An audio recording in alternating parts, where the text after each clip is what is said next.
नमस्कार दोस्तों। हमारा चल रहा था क्या मुगल काल, क्या चल रहा था हमारा चल रहा था मुगल काल। और मुगल काल के अंदर जो हमारा आगे का टॉपिक रहेगा वो हमारा चल रहा था औरंगजेब। और औरंगजेब का जो पहला पार्ट है वो मैं आपको करवा चुका हूँ, ठीक है।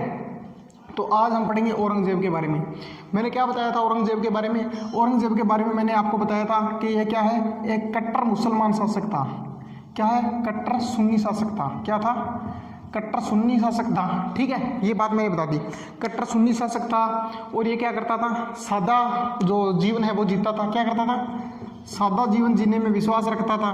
कभी शराब के हाथ नहीं लगाता था। ये बातें मैंने आपको बता दी है, शराब के हाथ नहीं लगाता था। दिन में 5 बार क्या नमाज अदा करता था, ठीक है। और इसने क्या किया था, हिंदुओं के अंदर सती प्रथा को खत्म किया था। सती प्रथा को खत्म किया था, ठीक है, ये किया था। और ये राजकोष का जो पैसा है, राजकोष का जो पैसा है वो कभी खर्च नहीं करता था। इन्हीं सभी जो इसकी अच्छाइयाँ हैं, इन्हीं के कारण इसे क्या कहा है, इन्हीं के कारण इसे कहा गया है जिंदा पीर। जिंदा पीर की उपाधि दी गई है इसे, जिंदा पीर की क्या है, इसे उपाधि दी गई है, ठीक है। औरंगजेब को क्या दी गई है? जिंदा पीर की उपाधि दी गई है, ठीक है। इसके बाद में हमने पढ़ा था कि इसने जो सती प्रथा है, ये सती प्रथा ये कब से समाप्त की थी? 1663 के अंदर सती प्रथा को समाप्त किया था। और इसी ने जो हिंदू और मुसलमान है, हिंदुओं के लिए होली और दीपावली के त्यौहार पर क्या लगाई थी इसने, अपनी कट्टरपंथी को दिखाते हुए होली और दीपावली पर क्या लगाई थी इसने, रोक लगाती थी। इसी पर हिंदुओं को त्यौहार है जो होली और दीपावली, इस पर चलाने से क्या है, इसने रोक लगाई थी। ये बात मैंने पढ़ा चुका हूँ। और इसने क्या किया था 1665 के अंदर, 1665 के अंदर इसने क्या किया था, जो हिंदुओं पर कर लगता है, कौन सा? हिंदुओं पर कर लगता था व्यापारी कर, हिंदुओं पर व्यापारिक कर लगता था, उसकी मात्रा कितनी कर दी थी? 5%। और और मुसलमानों पर जो व्यापारिक कर लगता था उसकी मात्रा कितनी कर दी थी? 2.5%। और इसी कर को इसने 1667 के अंदर ये 2.5% लगता है, ये भी समाप्त कर दिया था। मुसलमानों के लिए कोई कर है वो नहीं लगता था। कब कर दिया था? 1667 के अंदर इसने कर दिया था। इसके बाद में आगे इसके बारे में पढ़ा जाए तो आता है 1669, ठीक है, 1669 के अंदर इसने क्या कर दिया था, जो मंदिर तोड़ो, क्या है, मंदिर तोड़ो, ठीक है, विद्यालय तोड़ो, मंदिर, विद्यालय और मूर्ति तोड़ो, क्या है, मूर्ति तोड़ो अभियान है वो शुरू किया था, ठीक है। ये अभियान इसने शुरू कब किया था? 59 के अंदर, ठीक है। और आगे इसके बारे में पढ़ा जाए तो इसी के दरबार में क्या है, सबसे ज़्यादा, इतनी कट्टर था फिर भी क्या है, इसके दरबार में सबसे ज़्यादा जो मुगल शासक हुए ना, मुगल शासकों के अंदर सबसे ज़्यादा जो हिंदू दरबारी हैं वो किसके दरबार में रहा करते थे? औरंगजेब के दरबार में सबसे ज़्यादा हिंदू दरबारी है वो रहा करते थे, ठीक है। ये इसकी कट्टरपंथ शासक था। ये यहाँ से कहाँ से पता चलता है? ये चलता है कि इसने मंदिर तोड़ो ये वगैरह अभियान चलवाए थे और इसने जो हिंदुओं के जो त्यौहार हैं वो भी खत्म करवा दिए थे, ठीक है। ये इसकी कट्टरपंथा को दर्शाता है। और ये जो इसकी अच्छाइयाँ हैं इसके कारण इसे क्या कहा गया है? जिंदा पीर है वो कहा गया है, ठीक है। और इसके बारे में आगे से पढ़ा जाए तो इसके बारे में आता है, इसके जो अभियान पढ़े थे हमने, कौन से? विद्रोह के दो, इसके सैन्य अभियान के दो, ठीक है। इसके समय में विद्रोह है वो होने शुरू हो गए थे। सबसे पहले मैंने विद्रोह पढ़ाया था आपको, वो पढ़ाया था मराठा विद्रोह। कौन सा? मराठा विद्रोह। जब ये शासक बना था उसी समय मराठा विद्रोह है वो शुरू हो गया था। मराठा विद्रोह कब शुरू हो गया था? इसके शासनकाल से भी शुरू हो गया था। सबसे पहले जो इसके टाइम में जो विद्रोह का नेतृत्व संभाल रहा था वो था शिवाजी। कौन था? शिवाजी। और अपना नेतृत्व कहाँ से चला रहा था? दक्षिणी भारत से। ये बात मैं पढ़ा चुका हूँ। दक्षिणी भारत से अपना जो अभियान है वो चला रहा था, ठीक है। विद्रोह चला रहा था कौन? शिवाजी को इसने शासक बनते ही सबसे पहले किसको भेजा था? अपने मामा को भेजा था। अपने मामा को कहाँ भेजा? दक्षिणी भारत भेजा था, दक्षिणी भारत। और दक्षिणी भारत के अंदर इसका मामा का नाम था शाइस्ता खां। ये शाइस्ता खां जहाँ पर रुका था उस महल का नाम था लाल महल, पुणे का लाल महल। पुणे के अंदर आता है लाल महल, उस लाल महल के अंदर रुका था और इस बात की खबर किसको लगी थी? शिवाजी को। शिवाजी रात में आकर इस लाल महल, जो लाल महल है, इसको घेराबंदी कर लेते हैं और घेराबंदी करने के बाद में सहायता का वहाँ से भागता है। भागते समय जो शिवाजी है इसका हाथ पकड़ लेते हैं और क्या कर देते हैं? इसका अंगूठा है वो काट लेते हैं। ये वापस कहाँ जाता है? आगरा। आगरा आने के बाद में जो दूसरा अभियान भेजा था, आगे का जो अभियान भेजा था वो भेजा था राय सिंह के, जय सिंह के, सॉरी, कौन लेके आया था? जय सिंह लेके आया था। ठीक है, आगे का अभियान कौन लेके आया था?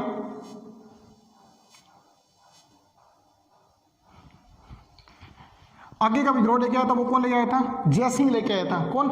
जय सिंह लेके आता है। और जय सिंह, ये कौन सा है? जय सिंह फर्स्ट है। जय सिंह फर्स्ट क्या है? अभियान लेके आता है। और इस टाइम जो शिवाजी है वो कहाँ है? पुरंदर के किले में है। किसके किले में? पुरंदर के, पुरंदर के किले के अंदर। पुरंदर के किले को रात्रि के समय घेरा कौन करता है? जय सिंह इसको घेरा लगाता है। घेरा लगाने के बाद में 6 माह घेरा चलता है। 6 माह तक घेराबंदी रहती है। 6 माह तक शिवाजी है वो इस पुरंदर के किले के अंदर घेराबंदी, जो घेरे के अंदर है, फंसे रहते हैं। और 6 माह के बाद में क्या होती है? इनके बीच में एक संधि होती है, जिसे क्या कहा गया है? पुरंदर की संधि।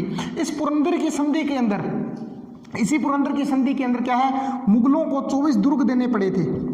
जो शिवाजी हैं उन्होंने क्या किए थे? अपने जो महत्वपूर्ण दुर्ग थे, शिवाजी के महत्वपूर्ण 24 दुर्ग हैं, वो किसको देने पड़े थे? मुगलों को देने पड़े थे। मुगलों को 24 दुर्ग दिए थे। और अपने पुत्र, शिवाजी का पुत्र था संभाजी, क्या नाम था? संभाजी। संभाजी को मुगल दरबार के अंदर सेवाएं देनी पड़ेगी। क्या करनी पड़ेगी? मुगल दरबार के अंदर है सेवाएं देनी पड़ेगी। किसको? संभाजी को। और संभाजी को मुगलों ने क्या दिया था? 5000 की मनसबदारी दी थी। ये बात मैं पढ़ा चुका हूँ। 5000 की क्या दी थी? मनसबदारी दी थी। और क्या करते हैं जो ये जय सिंह है, ये कहते हैं कि शिवाजी से कि आप मुगल दरबार में जाना और जाने के बाद में क्या है? औरंगजेब से अच्छे व्यवहार करना। इसी के कारण क्या है? शिवाजी मुगल दरबार के अंदर जाते हैं और वहाँ पर उनके साथ में क्या होता है? अपमानजनक व्यवहार होता है।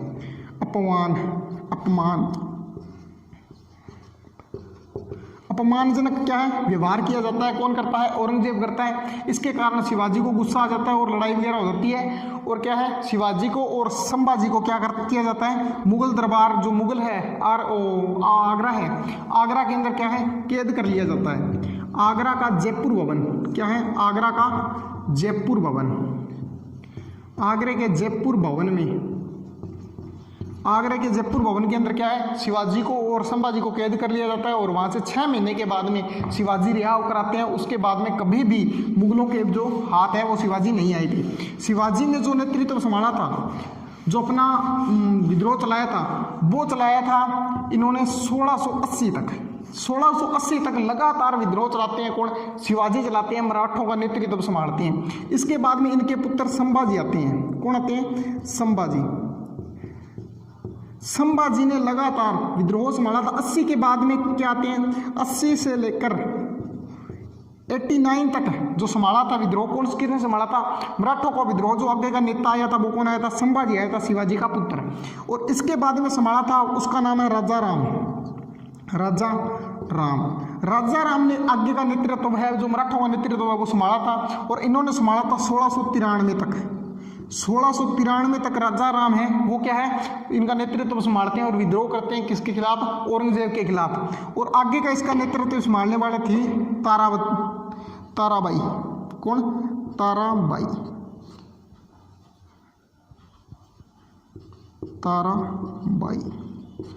ताराबाई ने लगातार 1707 तक, यानी 1707, ये देखो 1707 तक जो नेतृत्व संभाला था वो संभाला था ताराबाई ने। ठीक है, ताराबाई यानी जो मराठों का विद्रोह है वो शिवाजी से प्रारंभ हुआ था औरंगजेब के समय में और ताराबाई तक चला था। ठीक है, और उधर औरंगजेब के नाक में दम कर रखा था इन मराठों ने। ये कहाँ थे? दक्षिणी भारत के अंदर इनका विद्रोह चल रहा था। आगे का जो विद्रोह इसी के समय आता है वो विद्रोह आता है जाटों का। जाट विद्रोह भी मैंने आपको पढ़ा चुका हूँ। इसके बाद में कौन सा आता है? जाट विद्रोह आता है। जाट विद्रोह मैं आपको पिछली क्लास में करा चुका हूँ। जाट विद्रोह, ठीक है। जाट विद्रोह के अंदर मैंने बताया था सबसे पहले कौन आया था? गोकुला जाट आया था। गोकुला जाट ने कहाँ से? जो क्या है मथुरा है, कौन सा मथुरा के आसपास का जो क्षेत्र है वहां से क्या किया था इसने, जो विद्रोह किया था जाटों का, आसपास के जाट है उन्होंने क्या कर दिया था, विद्रोह कर दिया था। और विद्रोह करने के बाद में जो गोकुला जाट है इसको क्या है मृत्यु दंड दे दिया था। इसके बाद में जो आया था उसका नाम है राजा राम, क्या राजा राम जाट, राजा राम जाट। राजा राम जाट ने इसके बाद में विद्रोह संभाला था जाटों का। और राजा राम जाट ने क्या किया था, जो सिकंदरा के अंदर अकबर का मकबरा बना हुआ है उसको लूटा था राजा राम जाट ने। और लूटने के बाद में क्या किया था, गोदावरी नदी के अंदर जो अकबर की अस्थियां थी उनको लेके गया था गोदावरी नदी में। गोदावरी नदी के अंदर जाने के बाद में इसने क्या किया था, जो अकबर की अस्थियां हैं उनको क्या है वहाँ पर हिंदू रीति रिवाज से क्या है उनका अस्थि विसर्जन है वो कर दिया था। क्या किया था, अस्थि विसर्जन कर दिया था। उसके बाद में आता है चूड़ामन जाट। कौन आता है, चूड़ामन जाट। चूड़ामन जाट ने इसका नेतृत्व संभाला था। और चूड़ामन जाट ने किया था कि भरतपुर रियासत है, राजस्थान की भरतपुर रियासत है, उसके अंदर क्या है जाटों का जो जाटों की जो क्या है जाटों का जो राजवंश है वो शुरू कर दिया था। भरतपुर का जो जाट राजवंश है वो शुरू किसने किया था, चूड़ामन जाट ने उसकी स्थापना है वो कर दी थी। ठीक है, इस कौन सा आता है, सिख विद्रोह आता है।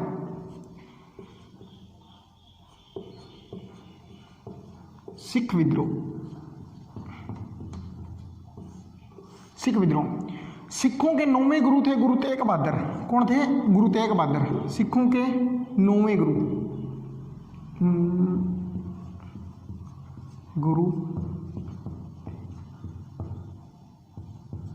गुरु तेग बहादुर, सिखों के 9वें गुरु। ठीक है, सिखों के 9वें गुरु थे, कितने गुरु, 9वें गुरु।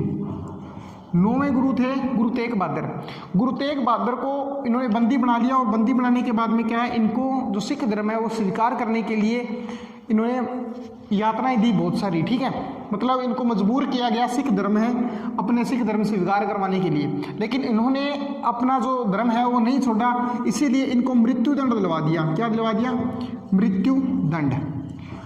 और जो मृत्यु दंड दिलवाया उसके बाद में इनके जो मृत्यु जहाँ पर दंड दिलवाया गया था वहाँ पर क्या बना हुआ है, शीशगंज गुरुद्वारा बना हुआ है। शीशगंज गुरुद्वारा,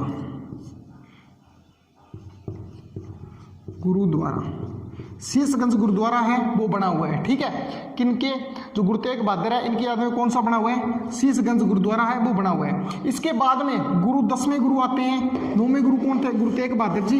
इसके बाद में जो विद्रोह शुरू किया था वो किसने किया था, इन्होंने किया था। और सिख विद्रोह शुरू हुआ था वो हुआ था 1675 के अंदर। कब हुआ था, 1675 के अंदर कौन सा सिख विद्रोह शुरू होता है, गुरु तेग बहादुर हैं वो शुरू करते हैं। इसके बाद में जो गुरु आते हैं वो आते हैं सिखों के 10वें गुरु, गुरु गोविंद सिंह जी। गुरु गोविंद सिंह जी, गुरु गोविंद सिंह, गुरु गोविंद सिंह जी 10वें गुरु, 10वें गुरु,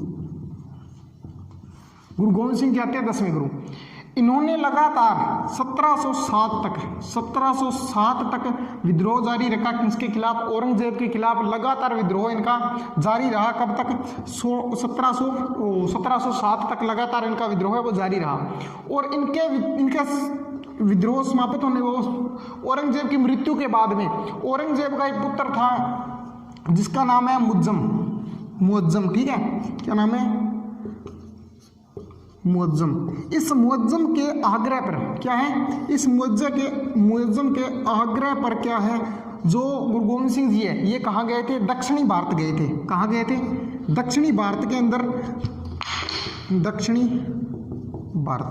ये मुअज्जम कहता है गुरु गोविंद सिंह जी को भी मुझे पता है कि मेरे पिता ने भी, औरंगजेब ने क्या है आपके साथ में बहुत बुरा व्यवहार किया है, भी सभी के साथ में उसने बुरा व्यवहार किया है। जो सिखों हैं सिखों के साथ में बुरा व्यवहार किया है, उनको क्या है जल्द धक्के से क्या बना रहे हैं, जो मुसलमान हैं वो धर्म स्वीकार करवा रहे हैं। लेकिन मैं ये आपकी बात सुनता हूँ, लेकिन आप मेरी आग्रह पर मेरी सहायता करो। ये अपनी सहायता मांगता है और कहाँ भेज देता है, दक्षिणी भारत सहायता के लिए गए थे। किनकी आग्रह पर, जो मुअज्जम है। ठीक है, औरंगजेब का पुत्र था मुअज्जम, इसी के आग्रह पर कहाँ गए थे, दक्षिणी भारत गए थे गुरु गोविंद सिंह जी। दक्षिणी भारत के अंदर गोदावरी नदी के किनारे, गोदावरी नदी के किनारे एक गांव है नादिर। इस नादिर गांव के अंदर एक जो मुसलमान है अफगान था जिसका नाम है गुल का पठान। इसी अफगान गुल खां पठान।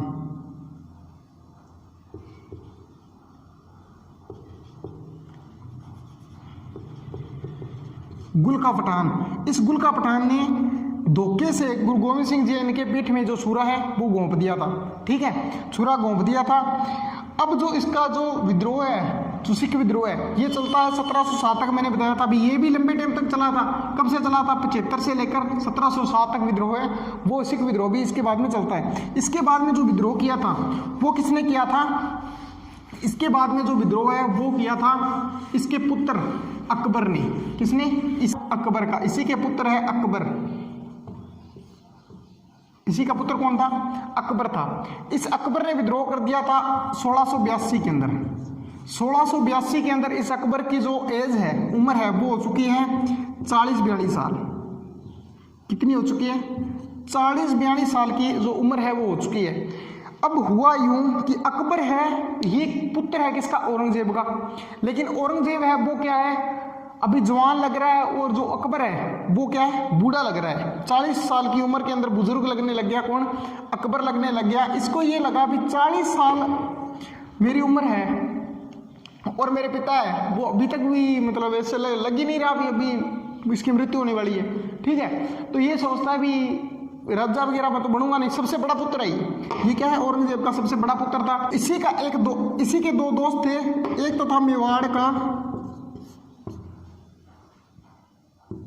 जय सिंह, मेवाड़ का राणा था जय सिंह। ठीक है, और दूसरा इसका मित्र था मारवाड़ का अजीत सिंह। ये उसके दो मित्र थे। इसने क्या किया? इन दोनों से सलाह मांगी। क्या की?